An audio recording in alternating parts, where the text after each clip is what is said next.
नमस्कार विद्यार्थी मित्रांनो, मी नयन राठोड गॅलेक्सी आयएस मध्ये सर्वांचं स्वागत करतो। मागील काही महिन्यापासून किंवा काही दिवसापासून राज्यसेवेच्या अनुषंगाने चालू घडामोडीचे जे काही लेक्चर्स आपण घेणार होतो त्याच्या संदर्भात इन्क्वायरी चालू होत्या। चालू घडामोडीच्या संदर्भात आपण जे काही लेक्चर घेणार आहोत ते सर्वांसाठी फ्री असेल। आपण YouTube आणि आपल्या ॲप मध्ये टाकणार आहोत ते लेक्चर सर्व। त्यामुळे ज्या विद्यार्थ्यांना शक्य असेल त्या विद्यार्थ्यांनी आपल्या YouTube चॅनलला भेट द्यावी, सबस्क्राइब करावं, लाईक करावं। जे काही आपण करंट घेणार आहोत विशेषतः राज्यसेवेच्या अनुषंगाने सर्व पूर्ण तयारी करून घेणार आहोत आणि त्यानंतर मग आपण कंबाईनच्या दृष्टिकोनातून सुद्धा राज्यसेवा झाल्यानंतर करंट कव्हर करून घेणारच आहोत। आपण इथे काय कव्हर करणार आहे, जीएसचा जो पेपर 1 आहे ज्याच्यामध्ये 100 प्रश्न विचारले जातात, या 100 प्रश्नाच्या अनुषंगाने सर्व काही माहिती आपण करंटच्या लेक्चरमध्ये सांगणार आहोत। बघा, लक्षात घ्या, करंट जरी आपल्याला 15 मार्क्सला विचारलं जात असेल तरीही जे काही प्रश्न बनणारे आहेत, जे 100 प्रश्न असतात, उरलेले जे 85 प्रश्न असतात, 15 जर मायनस केले तर हे सर्व 85 जे प्रश्न असतात करंटच्या बेसवर कुठेतरी बनलेले असतात। त्यासाठी नेमकं राज्यसेवेचा अभ्यास करत असताना करंटला किती महत्त्व दिलं गेलं पाहिजे आणि त्याच्या अनुषंगाने उरलेले जे काही प्रश्न असतात ते कसे विचारले जातात, काय विचारले जातात, त्या सर्वांच्या अनुषंगाने आपण इथे थोडीशी चर्चा करणार आहोत। पुन्हा एक वेळेस सांगतोय, जे काही आपले हे करंटचे लेक्चर राहणार आहेत ते सर्व फ्री राहणार आहेत। आपण करंट मध्ये काय करणार आहोत, कुठल्या आपण स्वतः नोट्स तयार करणार नाहीत। मार्केटमध्ये जे काही आपल्याला मटेरियल अवेलेबल आहे, जसं जे काही इयर बुक असतील, विशेषतः आपण याच्यामध्ये सिम्प्लिफाईडचं इयर बुक आणि मॅगझिन जे काही 12 मॅगझिन असतील ते 12 मॅगझिन आपण कव्हर करणार आहोत। त्याच्यामध्ये विशेषतः परिक्रमाचे जे काही 12 मॅगझिन असतील ते कव्हर करण्याचा प्रयत्न करूया, कारण जास्तीत जास्त मुलं परिक्रमा वाचतात किंवा मग बुलेटिन असेल तर बुलेटिन सुद्धा आपण कव्हर करणार आहोत। त्यासाठी पहिली गोष्ट तुम्हाला लक्षात घ्यायची आहे की जे तुमच्याकडे मागच्या वर्षाचं जे काही एक इयरचं इयर बुक आहे, विशेषतः आपल्या सिम्प्लिफाईड मुलांचं असं जास्त म्हणणं आहे की सिम्प्लिफाईड कव्हर करून घ्या। तर सिम्प्लिफाईड मध्ये नेमकं काय वाचायला पाहिजे, किती वाचायला पाहिजे, बाकीचा किती डेटा सोडायला पाहिजे आपण त्याच्यामधून, हे सर्व करून घेणार आहोत। त्यासाठी सर्व विद्यार्थ्यांना सूचना आहे की त्यांनी सिम्प्लिफाईडचं जे पुस्तक आहे ते मार्केटमधून तुम्ही अवेलेबल करून घ्या।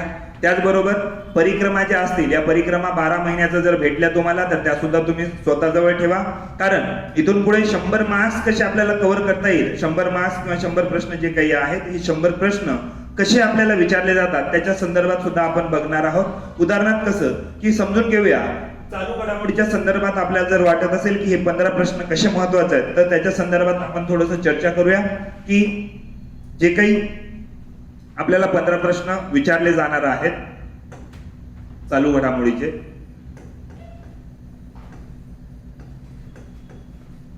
या चालू घडामोडीमध्ये बघा, लक्षात घ्या, याला आपल्याला असं वाटतं की हे फक्त 15 प्रश्न आहेत, तर बरोबर आहे, 15 प्रश्न आहेत। मात्र याच्या अनुषंगाने उरलेले जे काही आपले 85 प्रश्न आहेत हे 85 प्रश्न कव्हर करता येऊ शकतात आणि ते कशा पद्धतीने कव्हर करता येईल त्याच्या संदर्भात आपण चर्चा करूया सर्व। बघा, लक्षात घ्या, आपण जर चालू घडामोडीमध्ये जर बघत असेल तर याच्यामध्ये काही राजकीय घडामोडी असतात, राजकीय घडामोडी असतात,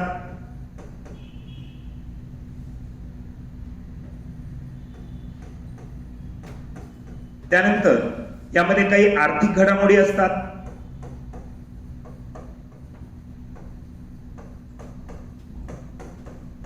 त्यानंतर काही विज्ञान, सायन्स अँड टेक्नॉलॉजी, विज्ञानाच्या काही घडामोडी असतात, सायन्स अँड टेक्नॉलॉजीच्या काही घडामोडी घडलेल्या असतात। या व्यतिरिक्त जे काही कृषी आहे, या कृषीच्या संदर्भात व पर्यावरणाच्या संदर्भात सुद्धा काही घडामोडी घडलेल्या असतात। त्यानंतर महत्वाचे जे व्यक्ती असतील, नेमणुका असतील किंवा ज्याची काही निधन झाले असतील, अपॉइंटमेंट झाली असेल, अशा सुद्धा काही घडामोडी असतात। करंटच्या संदर्भात जे काही 15 प्रश्न विचारलेले याच्यामध्ये ज्या क्रीडा घडामोडी असतात या क्रीडा घडामोडी सुद्धा असू शकतात, काही प्राइज असेल, काही पुरस्कार असतील, या पुरस्काराच्या संदर्भात सुद्धा काही प्रश्न विचारले जातात। आता हे जर 85, हे 15 प्रश्न सोडून जर 85 प्रश्न काय विचारणार आहे, बघा, लक्षात घ्या, या वर्षी राज्यसेवा 5 एप्रिलला होणार होती आणि आयोगाने आपल्याला स्पष्टपणे असं म्हटलेलं आहे, मुलांनी जेव्हा केंद्र बदलून देण्याची विनंती केली तेव्हा आयोगाने स्पष्टपणे असं म्हटलेलं आहे की सगळे जे पेपर आहेत त्यांच्या केंद्रावर पोहोचलेले आहेत किंवा त्या जिल्ह्याच्या ठिकाणी जिल्हाधिकाऱ्याकडे पोहोचलेले आहेत। याचा अर्थ असा आहे की मार्च महिन्याच्या आधीच करंट त्याच्यामध्ये राहणार आहे, हे लक्षात घ्या। आणि मार्च महिन्यापर्यंत जे काही करंट घडलेलं असेल, जे काही 1 वर्षाचं, मागच्या 2 वर्षाचं असेल, त्याच्या आधारावर सगळा जीएसचा पेपर कुठेतरी सेट झालेला असेल, ही गोष्ट पहिला आपल्याला बघावी लागणार आहे।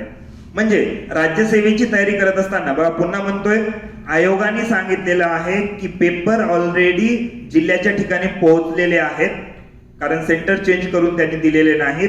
या मुद्द्याच्या आधारावर आपण काय म्हणतोय की पेपर ऑलरेडी सेट झालेला आहे. त्यासाठी मार्चच्या अगोदरच्या ज्या काही चालू घडामोडी असतील, या चालू घडामोडी आपल्याला याच्यामध्ये विचारल्या जाणार आहे आणि त्याच्या आधारावरच हा सगळा 100 मार्कचा पेपर 100 प्रश्न बनलेले आहेत, हे लक्षात घ्या. त्यासाठी राज्यसेवेसाठी पुन्हा नवीन करंटची तयारी करण्याची गरज नाही. जे काही कंबाईनची एक्झाम असेल, या कंबाईनला तुम्हाला पूर्ण ऑक्टोबर नोव्हेंबर पर्यंत करावं लागेल, कारण तो पेपर सेट झालेला नाही. त्यासाठी जर कंबाईनची तयारी करत असेल तर ऑक्टोबर आणि नोव्हेंबर पर्यंत तुम्ही करू शकता, पण राज्यसेवेसाठी जर वेळ वाचवायचा असेल तर मार्च पर्यंत सगळं घडामोडी आपल्याला करणं गरजेचं आहे. काय करावं लागेल बघा, लक्षात घ्या. हे जे काही 15 प्रश्न आहेत, या 15 प्रश्नाबद्दल आपल्याला जे काही इयरबुक असेल आणि मॅगझिन असेल त्यामधून ते कव्हर आपण करूनच घेऊ. काय वाचायचे, कोणते मुद्दे वाचायचे, कोणते असे मुद्दे आहेत. बघा आपण पुन्हा म्हणतोय, आपल्याकडे जास्तीत जास्त 300 ते 350 असे मुद्दे असले पाहिजे. काय म्हणतोय, 15 प्रश्नासाठी 300 ते 350 असे मुद्दे असले पाहिजे जे आपल्याला 15 मार्क्स मिळवून देऊ शकतात. आणि ते कोणते आहेत हे सुद्धा सांगण्याचं काम आपण इथे करणार आहे. उरलेल्या 85 प्रश्नाच्या संदर्भात बघा काय म्हणतोय, जर एखादी राजकीय घडामोडी घडत असेल तर निश्चितपणे राजकीय घडामोडीचा अभ्यास करत असताना किंवा राजकीय घडामोडीचं करंट वाचत असताना आपल्याकडे पॉलिटीचं पुस्तक असणं आवश्यक आहे. हे लक्षात घ्या. पुन्हा काय म्हणतोय, का तर राजकीय घडामोडी काय काय घडला तर त्याच्या संदर्भात पॉलिटीचे जे आपल्याकडे 15 प्रश्न आहेत, जे काही आपल्याकडे राज्य व्यवस्था आहे, या राज्य व्यवस्थेचे जे काही आपल्याला 15 प्रश्न विचारणार आहे, हे कशावर जास्तीत जास्त आधारित असणार आहे तर मागच्या 1 वर्षात किंवा 1.5 वर्षामध्ये जे काही राजकीय घडामोडी घडलेल्या असतील त्याच्या संदर्भात कुठेतरी हे 15 प्रश्न असणार आहे. जर आर्थिक घडामोडी काही घडल्या असतील मागच्या 1.5 वर्षामध्ये तर त्या आर्थिक घडामोडीवर आधारित कशाचे प्रश्न असणार आहे, अर्थव्यवस्थेचे. अर्थव्यवस्थेचे सुद्धा आपल्याला किती प्रश्न आहेत, 15 प्रश्न आहेत. जर आरबीआय एखादे धोरण निर्माण करत असेल तर आरबीआयच्या धोरणावर काय असेल, अर्थव्यवस्थेमध्ये प्रश्न असेल. राज्य व्यवस्थेमध्ये जर काही घडामोडी घडत असेल तर त्याच्यावर प्रश्न असतील. विज्ञान जे काही जनरल नॉलेज, जनरल सायन्स आहे आपल्याकडे किंवा सायन्स अँड टेक आहे, याचे राज्यसेवेला जवळपास 20 प्रश्न विचारले जातात. ते कशातून विचारले जातात तर नवीन जर काही निर्माण होत असेल विज्ञानाच्या संदर्भात, एखादी मलेरिया निर्मूलन झालं असेल तर मलेरियावर प्रश्न येणं अपेक्षित आहे. जीवाणूमुळे होतं का विषाणूमुळे होते, त्याचे लक्षण काय आहेत. त्यानंतर असं जर कोरोना वगैरे आला असेल तर हे कोरोना जे आहे, हे कोरोना कशामुळे झालं, ते जीवाणू आहे, विषाणू आहे, त्याच्यावर काही उपाय आहे का, म्हणजे अशा संदर्भात. किंवा अन्न पदार्थाची भेसळ झाली असेल त्याच्या संदर्भात प्रश्न असू शकतात. व्हिटॅमिनवर काही झालं असेल तर त्याच्या संदर्भात हे 20 प्रश्न असू शकतात. किमान 10 ते 12 प्रश्न करंटच्या संदर्भात सुद्धा आपल्याला इथं कव्हर करता येईल. त्यानंतर कृषीच्या ज्या घटक असेल, कृषीमध्ये काही नवीन झालं असेल तर त्याच्या संदर्भात या 85 पैकी काही प्रश्न असू शकतात. पर्यावरणामध्ये जर काही नवीन झालं असेल तर जे काही पर्यावरणाला आपल्याला 5 प्रश्न विचारले जाणार आहेत, यात 5 प्रश्नापैकी काही ना काही जे प्रश्न आहेत पर्यावरणाच्या संदर्भात, हे चालू घडामोडीच्या संदर्भात सुद्धा आपल्याला माहित असणं गरजेचं आहे. त्या व्यतिरिक्त भारताच्या संदर्भात एखादी नवीन भूगोलच्या संदर्भात विचार केला, भूगोलच्या संदर्भात जर विचार केला तर एखाद्या नदीवर नवीन डॅम तयार केलं गेलं असेल तर त्या संदर्भात भूगोलवर प्रश्न येणं अपेक्षित आहे. एखादी राज्य निर्माण केलं गेलं असेल, राज्य तोडलं गेलं असेल, जसं जम्मू काश्मीर असेल तर त्याच्या संदर्भात प्रश्न विचारलं जाऊ शकतं. इतिहासाच्या संदर्भात जर काही घडामोडी घडत असेल, एखाद्याला 100 वर्ष झाले, 50 वर्ष झाले, 200 वर्ष झाले, किंवा अशा काही घटना ज्या चालू घडामोडीच्या संदर्भात येणं अपेक्षित आहे तर त्याच्यामध्ये इतिहासावर सुद्धा काय विचारलं जाऊ शकतं, प्रश्न विचारला जाऊ शकतो. एक जर घटना घडत असेल तर त्याला आर्थिक बाजू आहे, राजकीय बाजू आहे, भौगोलिक बाजू आहे, ऐतिहासिक बाजू आहे आणि वैज्ञानिक बाजू सुद्धा जर असेल तर या सगळ्या गोष्टी तपासून पाहणं गरजेचं आहे.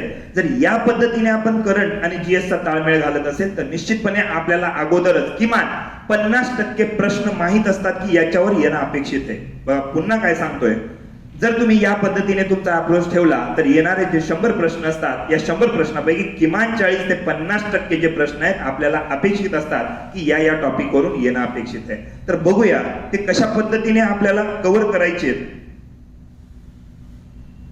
तर बघा समजून घेऊ, एखादी जर घटना घडत असेल, महाराष्ट्रामध्ये जर विधानसभेच्या निवडणुका झाल्यात, विधानसभा निवडणुका,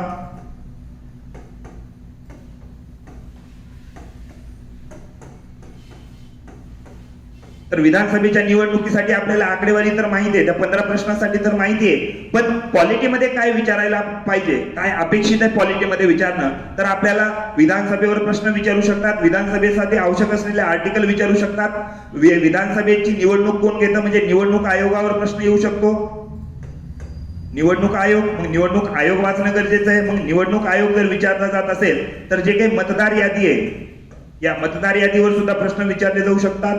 यानंतर याच संदर्भात लोकसभेच्या जर निवडणुका झाल्या असेल तर लोकसभेच्या निवडणुकीच्या संदर्भात लोकसभा, राज्यसभा, पंतप्रधान याच्यावर सुद्धा काय येऊ शकतात, प्रश्न येऊ शकतात. म्हणजे या पद्धतीने आपल्याला ते कव्हर करायचे. महाराष्ट्रामध्ये जर राष्ट्रपती राजवट लागू झाली असेल, राष्ट्रपती राजवट, तर जे काही राष्ट्रपती राजवट आहे की ते आर्टिकल आपल्याला माहित असणं गरजेचं. 356 जे काही आहे, 356 आणि 365 या दोनच्या आधारावर जर ती लागू होत असेल तर 356 कशाच्या आधारावर आहे, 365 कशाच्या आधारावर आहे. त्यानंतर जी काही आणीबाणी असते या आणीबाणीचे सुद्धा आपल्याला सर्व प्रकार माहित असणं गरजेचं आहे. राष्ट्रपतींनी जर काही घोषणा केल्या असेल, उद्घोषणा केल्या असेल महत्वाच्या, तर त्याच्या संदर्भात सुद्धा आपल्याला हे महत्वाचं आहे. त्यानंतर जे काही राज्यपाल आहे, राज्यपाल, नवीन राज्यपालाची महाराष्ट्रामध्ये जर नियुक्ती झाली असेल तर राज्यपालाच्या संदर्भात आपल्याला सगळ्या गोष्टी माहित असणं गरजेचं आहे. राज्यपालाची नियुक्ती कोण करतं, त्याची अर्हता काय आहे किंवा पात्रता काय आहे, त्याची कामं काय आहेत, त्याच्या संदर्भात सगळ्या गोष्टी आपल्याला माहित असणं गरजेचं आहे. म्हणजे जर एखादी घटना घडत असेल तर त्याच्या संदर्भात त्या विषयामध्ये आपल्याला जाऊन त्याचा अभ्यास करायचा आहे, तोच टॉपिक व्यवस्थित वाचायचा आहे. जर आपण विचार केलं की नागरिक जे आहे,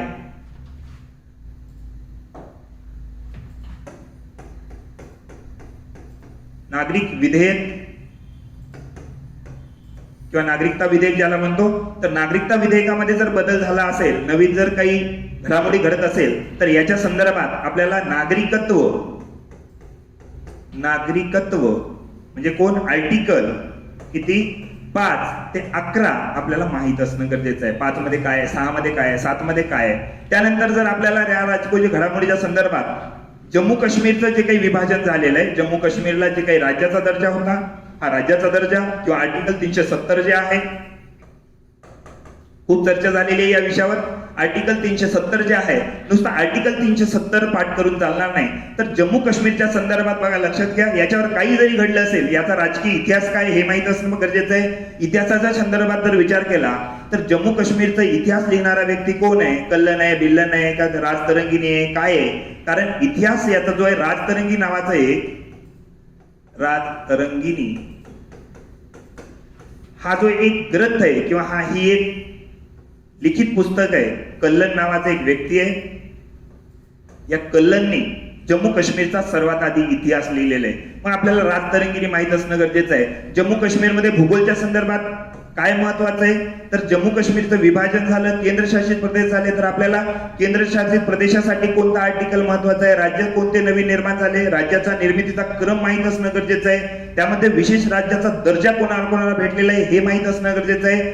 आर्टिकल 370 जर म्हणत असेल किंवा जम्मू काश्मीरचा जर विचार केला तर त्याच्यामध्ये भूगोलाच्या संदर्भात काय माहित असणं गरजेचं आहे. तर जम्मू काश्मीरमध्ये डोंगर रांगा ज्या आहेत त्या कोणकोणत्या आहेत, त्याच्यामध्ये कोणते कोणते शिखर महत्वाचे आहेत, त्यामध्ये नद्या असतील जसं झेलम, सिंधू, रावी, बिया, सतलज या ज्या काही नद्या आहेत किंवा सिंधू पाणी वाटप करार असेल, या सगळ्या गोष्टी भूगोलच्या संदर्भात सुद्धा आपल्याला महत्वाच्या गोष्टी आहेत. म्हणजे बघा, लक्षात घ्या, मला काय म्हणायचंय, चालू घडामोडी केवळ त्या 15 मार्क्ससाठी तयार न करता पूर्ण 100 मार्क्ससाठी आपल्याला तयार करायचंय. तर त्या अनुषंगानेच मी पूर्ण तयारी तुमची करून घेणार आहे. हे करंटचे जे काही लेक्चर आहे सर्वांसाठी फ्री आहे, तुम्ही पाहू शकता, तुमच्या सर्व मित्रांपर्यंत ते पोहोचू शकता. युट्यूब चॅनल आहे आपलं गॅलेक्सी IAS पुणे, यावर जाऊ शकता आणि त्याच्यावर सर्व व्हिडिओज तुम्ही बघू शकता. आर्थिक घडामोडीचा जर विचार केला आपण, आर्थिक घडामोडीचा जर विचार केला तर या आर्थिक घडामोडीमध्ये जर आपली GDP कमी झाली असेल तर याच्यामध्ये आपल्याला संकल्पना विचारल्या जाऊ शकतात. GDP काय आहे, GNP काय आहे, NNP काय आहे, या सगळ्या संकल्पना आपल्याला विचारल्या जाऊ शकतात.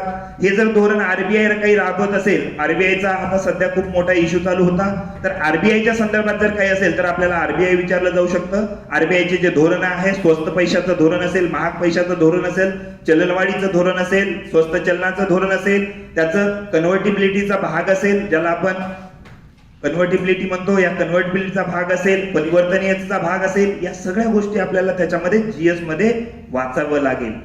म्हणजे करंट आपल्याला काय सांगतं की येणाऱ्या एक्झाम मध्ये याच्या संदर्भात हे प्रश्न असू शकतात. तर आपण काय करणार आहे बघा, लक्षात घ्या.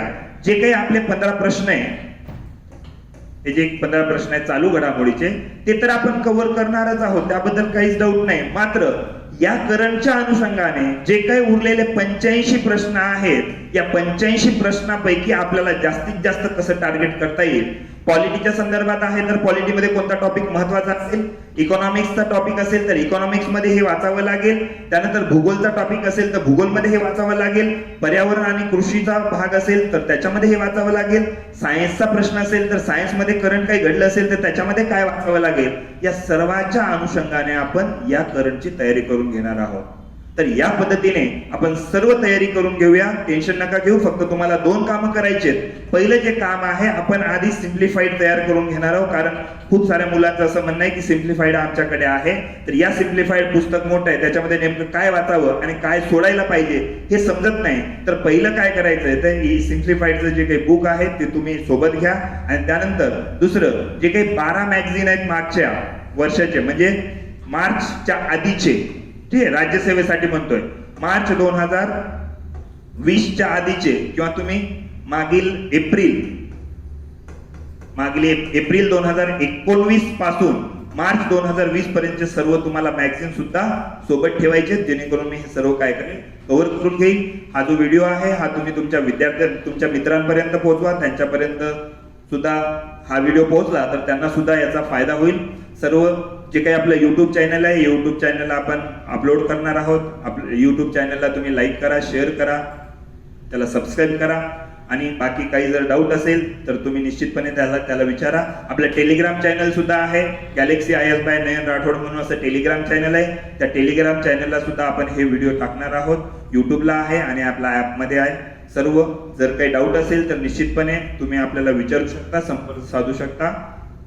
धन्यवाद.